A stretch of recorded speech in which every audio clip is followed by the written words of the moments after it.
मैं राधा रमन आपका स्वागत करती हूँ अपने YouTube चैनल ज्ञान गंगा गागर में सागर में। आज का क्या कॉन्सेप्ट है हमारा? आज का कॉन्सेप्ट हमारा वही टॉप 10 क्वेश्चन है, टॉप 10 सीरीज।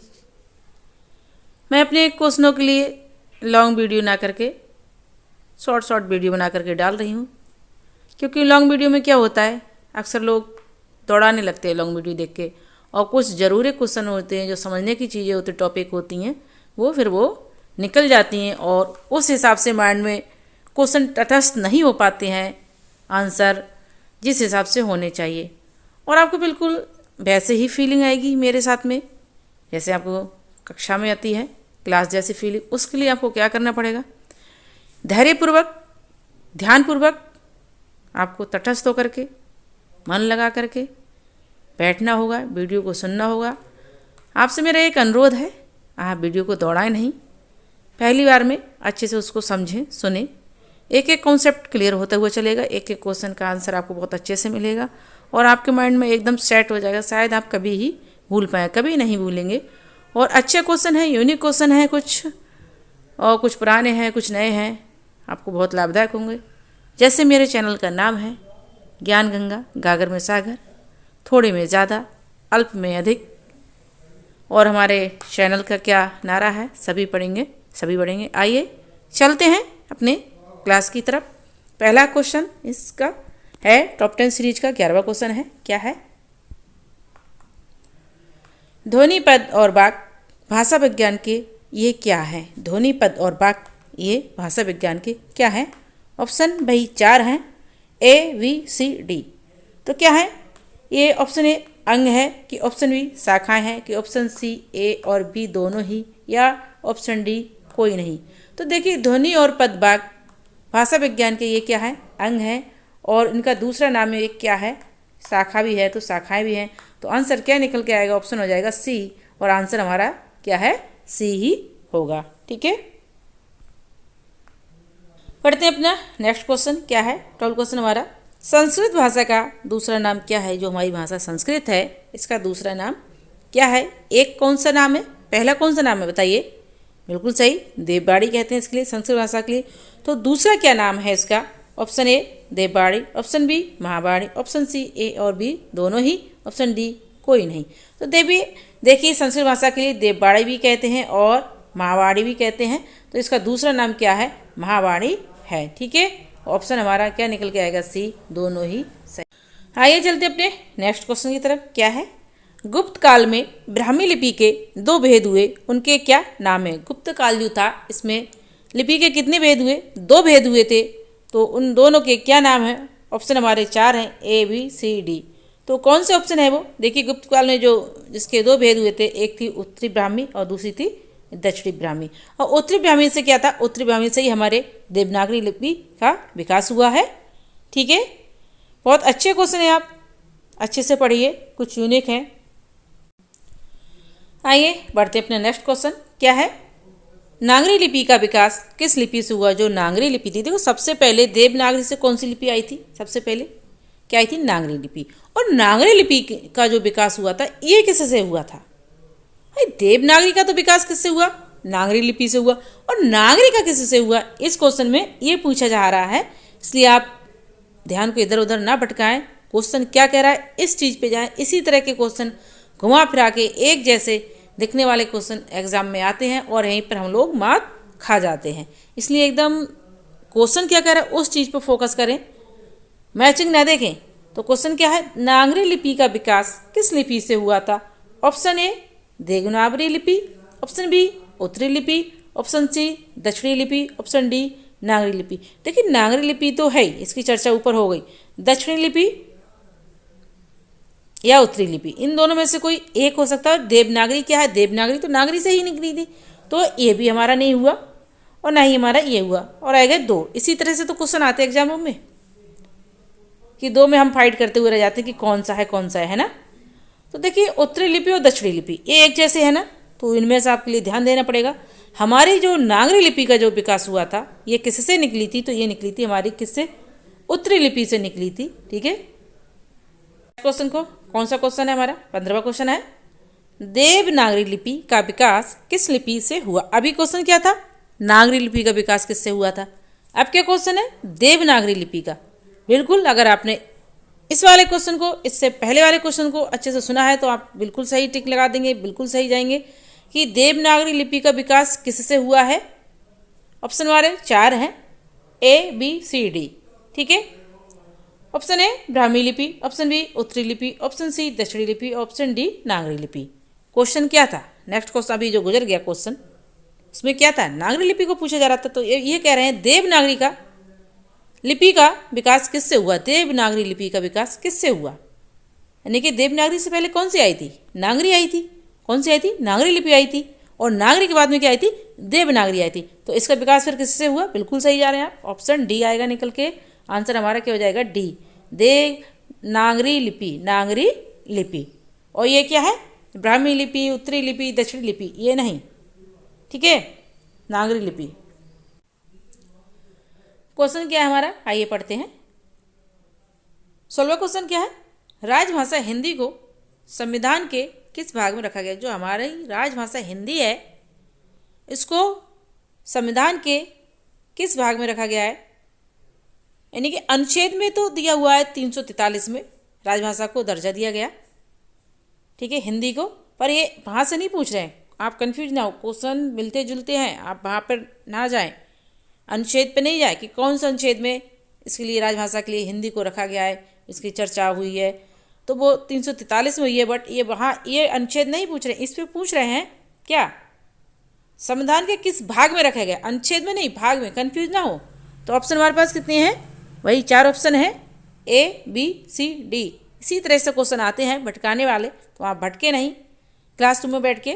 ठीक है, ऑप्शन क्या है पढ़ते हैं फिर से क्वेश्चन। राजभाषा हिंदी को संविधान के किस भाग में रखा है? किस भाग में, अनुच्छेद नहीं, कंफ्यूज नहीं होंगे। ऑप्शन ए भाग 17, ऑप्शन बी भाग 18, ऑप्शन सी भाग 19, ऑप्शन डी भाग 20। तो राजभाषा हिंदी को रखा गया संविधान के कौन से भाग में? 17वां भाग में। कौन से? 17 भाग में रखा गया।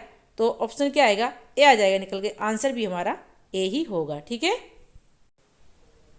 आइए करते अपना नेक्स्ट क्वेश्चन। क्या है? भाग कौन सा क्वेश्चन है?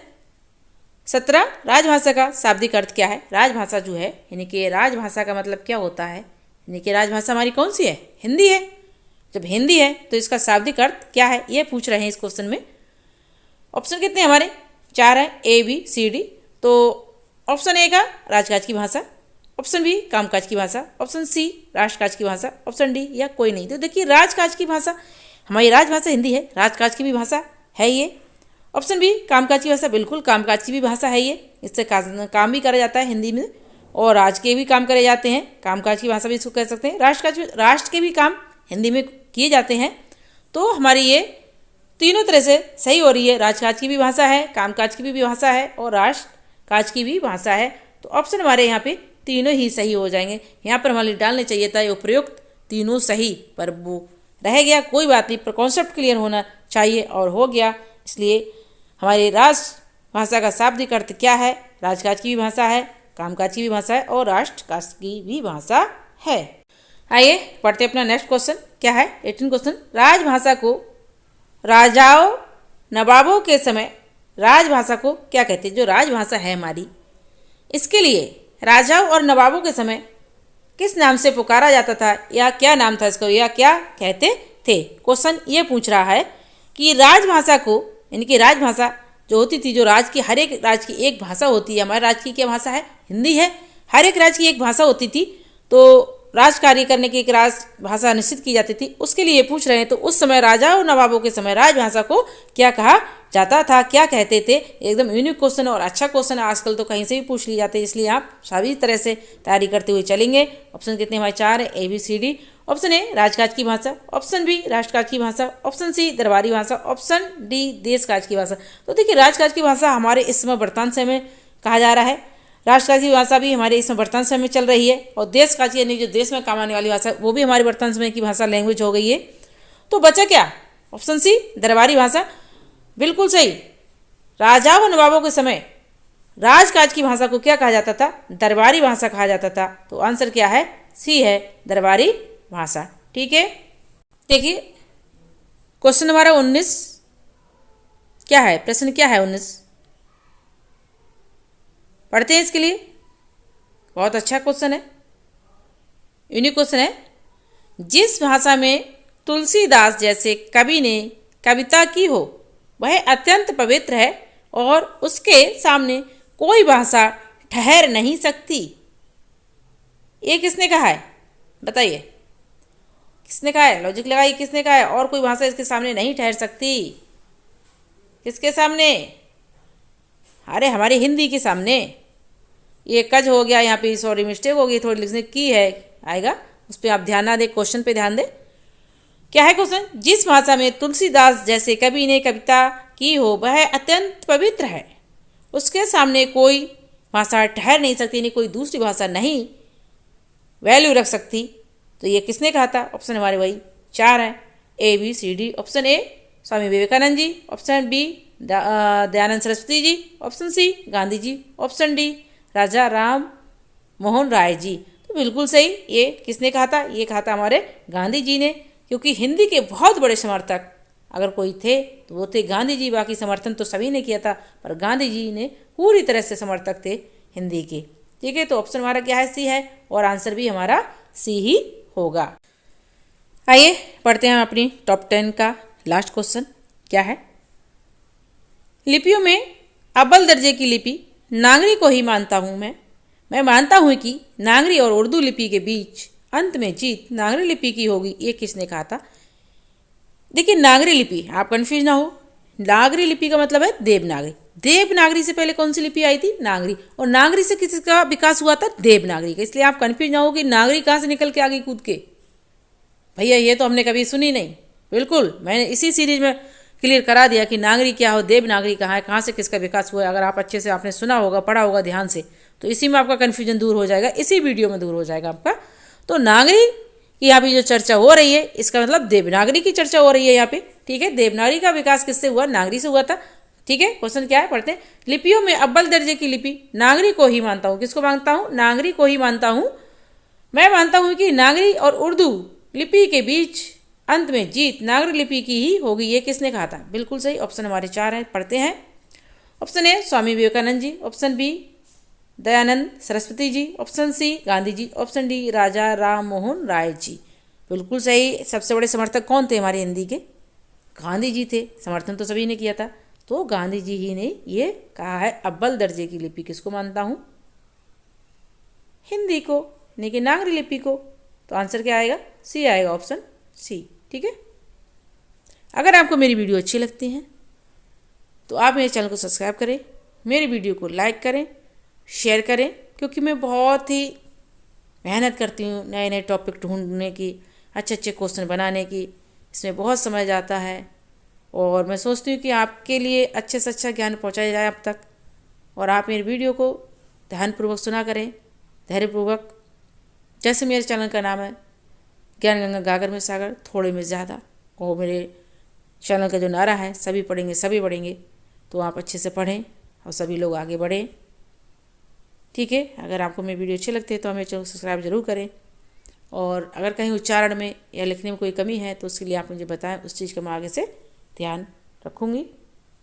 इसी के साथ आज का वीडियो मैं समाप्त करती हूँ और नए वीडियो लाऊंगी, इसी तरह से लाती रहूँगी आपके लिए।